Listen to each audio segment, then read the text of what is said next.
And this is my son, who is currently doing his homework and having his breakfast because he has missed school.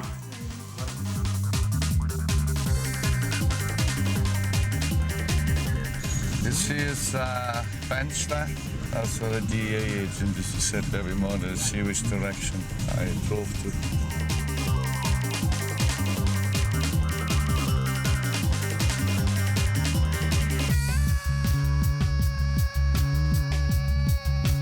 So I'm a member of this sporting community. Have been for a long time, but tended to use it just for the phone box here. Very good. Park outside near it. You can tell if there's anyone following you very easily. You can make out like you're going for some sport.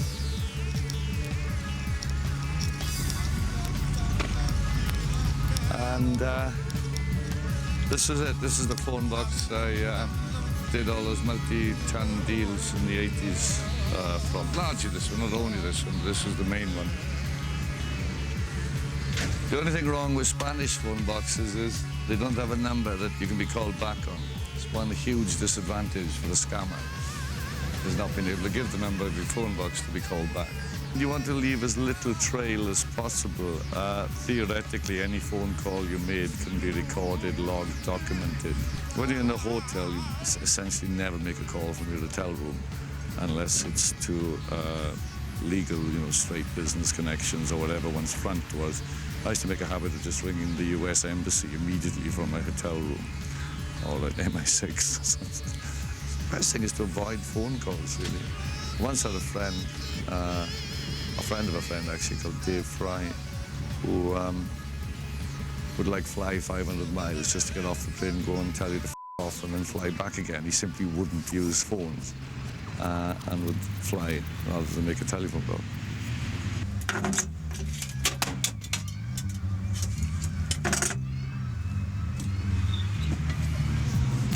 Okay, it's getting very sweaty in those places.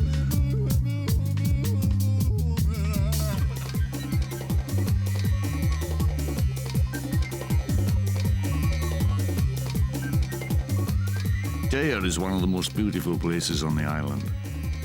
At one time it was home to dope-smoking hippies, but now we run into Michael Douglas, Lynn Franks, Annie Lennox, all of whom have homes here.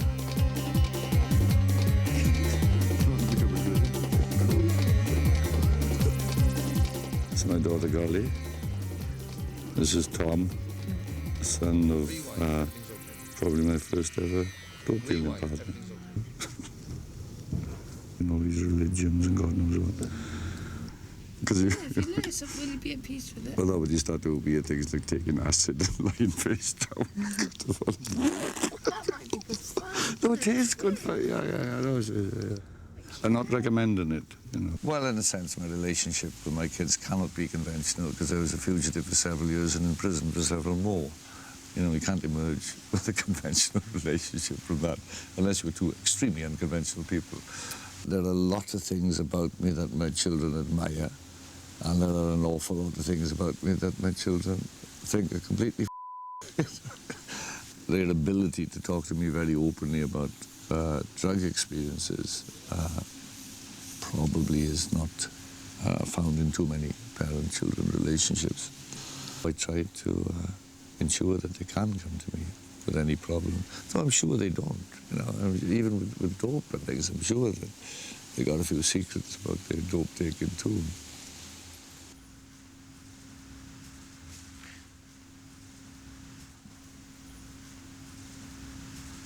You probably recognize the Campione.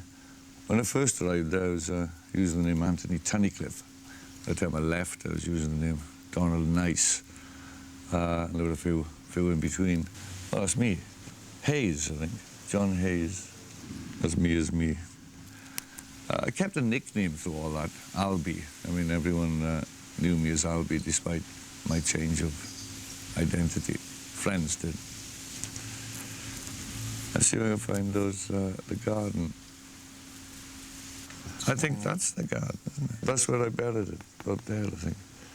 I know there were plants, there's like soft soil, you couldn't bury it in.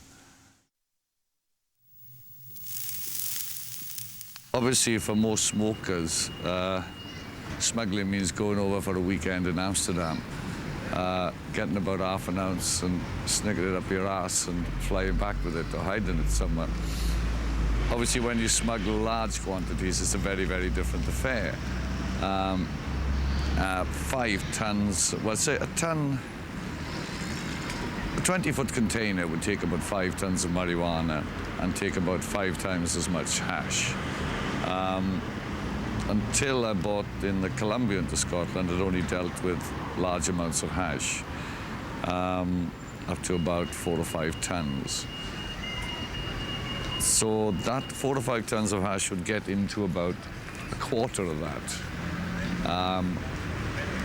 whereas the whole of it would be required for 5 tons of marijuana. So, yeah, that's about 5 tons worth of marijuana. You couldn't stick that up your ass, could you? Depends on the size of your ass, of course, but I doubt it.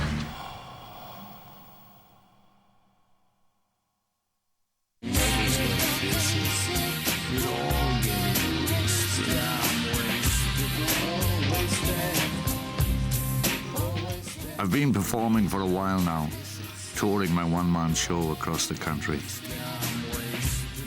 I'm a stand-up comic. I can't stand up.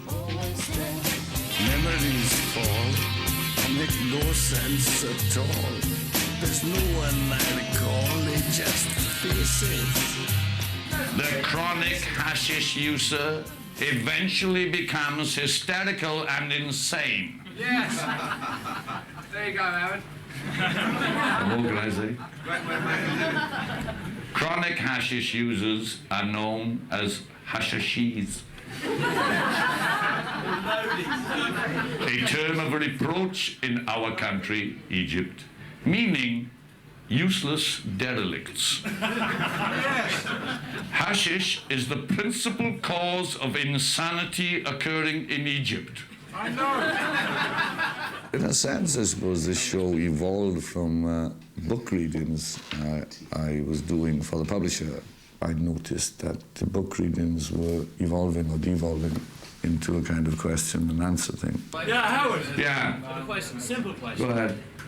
The first joint that you smoke of the day, no matter what time it is, Aye. does it hit you more than whatever happens after that? The first joint. The first joint is the best to me always, yes. I get stoned very, very quickly. What I hate about being asleep is I wake up straight.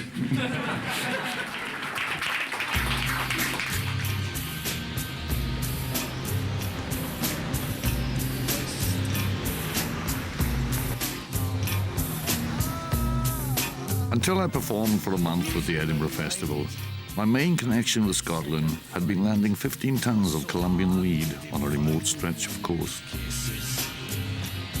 Start to sink in when the changes begin, caused by substances in my traces. Yeah, I'm wearing faces. We unloaded all the dope in Scotland. It was all put into a large truck. And it was about 6 in the morning, and 3 of us were just walking down this very, very small country, deserted country lane. I was covered with walkie-talkies, kind of mobile phones, which were clumsier affairs then, a night scope, I mean, like really covered with equipment. And so were my 2 friends. And we walked around the corner, and then a police car came. And this is the first police car we'd seen there for a month. My 2 friends ran into the bushes. I went up to the car, and he rolled down, and he said, "I've run out of petrol." So he said, and what are you doing here? I said, "Oh, I'm working on a film shoot. I'm just waiting for the light, and I'm just measuring the light and checking everything down here because we'll be filming here later on." And there was that was the front of what we were doing. So I told him, I said, "Well, look, I think we've got a can of petrol there, and we could give you some." And we turned up at the house where there were 15 New Yorkers who had just unloaded the dope, sitting around, and various other personnel, seeing me coming up. Obviously, I had a rant to say, "No, it's all right, he just wants petrol." "Oh, yeah, petrol, sure." Eventually, got him a can of petrol. And then I also asked him to give a lift to one of the guys who was in the house. because he'd left his car a few miles away because he was too drunk. So the cop actually helped us get our act together there. Mr. Big Bass. Yeah.